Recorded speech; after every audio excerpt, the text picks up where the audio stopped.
నిర్మల్ జిల్లా భైంసా పట్టణంలోని వ్యవసాయ మార్కెట్ ఆవరణలో వేప చెట్టు పైకెక్కి నిరసన వ్యక్తం చేశాడు రైతు.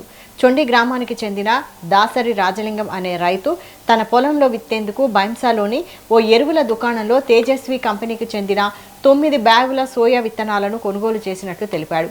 వాటిని పొలంలో విత్తిన అనంతరం 9లో 7 బ్యాగుల విత్తనాలు సరిగా మొలకెత్తలేదని, దీంతో తీవ్రంగా నష్టపోయానని ఆవేదన వ్యక్తం చేశాడు. ఈ విషయమై పలుమార్లు ఎరువుల దుకాణాన్ని ఆశ్రయించి తనకు న్యాయం చేయాలని కోరినా ఎవరూ పట్టించుకోవడం లేదని ఆరోపించారు. దీనికి నిరసనగా దుకాణం సమీపంలోని చెట్టుపైకి ఎక్కి ఆందోళనకు దిగాడు. అదేవిధంగా తేజస్వి సోయా విత్తనాలను విత్తి నష్టపోయిన పలువురు రైతులు కూడా అక్కడికి చేరుకొని నిరసన వ్యక్తం చేశారు. సమాచారం అందుకున్న పోలీసులు ఘటనా స్థలికి చేరుకొని రైతును చెట్టు దిగాలని కోరారు. అయితే తనకు తగిన న్యాయం చేస్తామని అధికారుల నుంచి హామీ లభిస్తేనే దిగుతానని రైతు రాజలింగం స్పష్టం చేశాడు. ఈ ఘటన స్థానికంగా కలకలం రేపింది.